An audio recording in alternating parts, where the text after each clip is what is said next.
بخاری مسلم دونوں میں حدیث ہے، مولا علی علیہ السلام خود روایت کر رہے ہیں. وہ کہتے ہیں کہ نبی علیہ السلام کو جب اللہ نے کشادگی دی، کچھ غلام آپ کو گفٹ ملے، تو میں نے فاطمہ سے کہا کہ تم پورا دن گھر کی صفائی کرتی ہو، چکی چلاتی ہو، اس کی وجہ سے ان کے ہاتھ پہ بھی نشان بن گئے تھے، اس طریقے سے سامان اٹھا کے لاتی تھیں تو وہ رسی کے نشان یہاں پڑے ہوئے تھے. تو نبی علیہ السلام سے جا کے جو ہے وہ ایک غلام ڈیمانڈ کر لیتے ہیں جو ہمیں ذرا ہیلپ آؤٹ کر دے گا، جب سب کو مل رہا ہے تو ہمیں بھی مل جائے گا. تو سیدہ فاطمہ حاضر ہوئی. یہ حدیث بخاری میں بھی ہے، مسلم میں بھی ہے. تو حضور علیہ السلام کے پاس گئیں، بات نہیں کر سکی. طبیعت میں تربیت کس کی تھی سر؟ بولڈنس نہیں تھی وہ والی، حالانکہ باپ ہے اور حضور کو پتا تھا اپنی بچی کی عادت. تو وہ گئیں، بات نہیں کر سکی، واپس چلی گئی. تو حضور علیہ السلام محفل برخاست ہوئی، آپ خود آ گئے. سر وہ حدیث کمال ہے. مولا علی کہتے ہیں میں اور فاطمہ ایک چادر میں لیٹے ہوئے تھے اور نبی علیہ السلام ہمارے گھر میں آئے اور پاؤں کی جانب سے نبی علیہ السلام ہمارے بستر میں داخل ہوئے، حتیٰ کہ آپ کے پاؤں کی ٹھنڈک ہم نے اپنے سینے پہ محسوس کی. یعنی حضور علیہ السلام نے پاؤں کی جانب سے اپنے پاؤں انٹر کیے اور وہ پاؤں سیدہ فاطمہ اور مولا علی کے سینے تک پہنچ گئے تو انہوں نے ان کو سینے سے لگا لیا. سر یہ فرینکنس کسی صحابی کو نصیب ہو سکتی ہے؟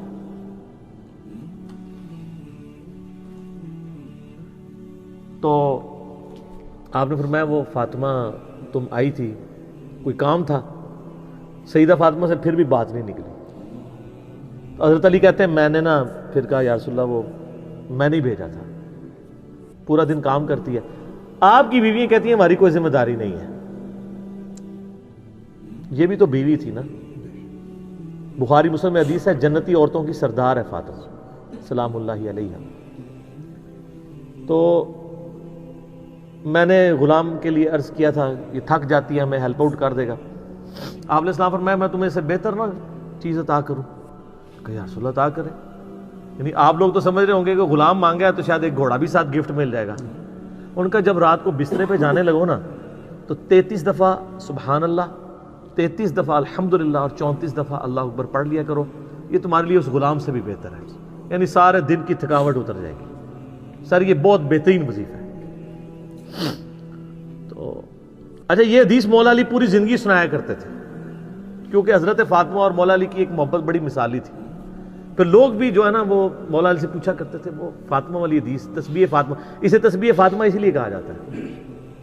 تو یہ حدیث جب بیان کی مولا علی نے تو آگے نے تابعی نے پوچھ لیا، بخاری مسلم دونوں میں ہے کہ حضرت علی کہتے ہیں کہ وہ دن ہے آج کا دن ہے، میں نے کبھی یہ وظیفہ چھوڑا نہیں ہے. سر استقامت تو خود مل جاتی ہے. جس کے بسترے میں جا کے نبی علیہ السلام وظیفہ سکھا رہے ہوں تو وہ پوری زندگی اس واقعے کو کبھی بھول سکتا ہے کہ مجھے خود آ کے میرے بسترے میں آ کے اور حتیٰ کہ آپ کے قدم مبارک میرے سینے سے لگے تھے، اس حال میں حضور نے مجھے یہ تحفہ دیا ہے، وہ تحفہ کوئی بھلا سکتا ہے؟ تو تابعی نے کہا کہ مولا علی سے کہا کہ کیا جنگ صفین کی راتوں میں بھی آپ یہ وظیفہ پڑھا کرتے تھے جب مسلمانوں پہ اتنا مشکل وقت تھا، آپ میدان جنگ میں تھے؟ آپ دیکھیں 30 سال کے بعد مولا علی کو تلوار دوبارہ اٹھانا پڑی اسلامی نظام کو بچانے کے لیے. تو مولا نے کہا ہاں صفین کی راتوں میں بھی میں نے کبھی یہ وظیفہ نہیں چھوڑا. تو اس پہ وہ کلپ بنایا تھا صفین کی راتوں میں. یہ اتنا کمال کا وظیفہ ہے.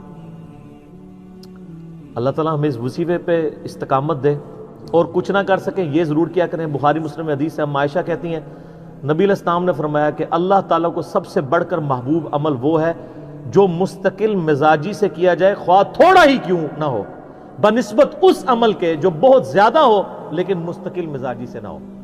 ایک بندہ ایک دن 1000 دفعہ سبحان اللہ پڑھتا ہے، اگلے دن 10 دفعہ پڑھتا ہے، اس سے بہتر روزانہ ہی 10 دفعہ پڑھ لے. تو یہ وظیفہ 100 دفعہ پڑھنے کے لیے کوئی زیادہ ٹائم ریکوائرڈ نہیں ہوتا. آپ روٹین میں ہیں، آپ پاس دونوں آپشن ہیں، الگ الگ کر کے پڑھ لیں تب بھی ٹھیک ہے، ایک ہی دفعہ میں پڑھ لیں سبحان اللہ والحمدللہ ولا الہ الا اللہ واللہ اکبر تب بھی درست ہے. اور فرض نماز کے بعد تو اور کوئی وظیفہ، ایک آیت الکرسی والا وظیفہ اور یہ تسبیح فاطمہ والا وظیفہ،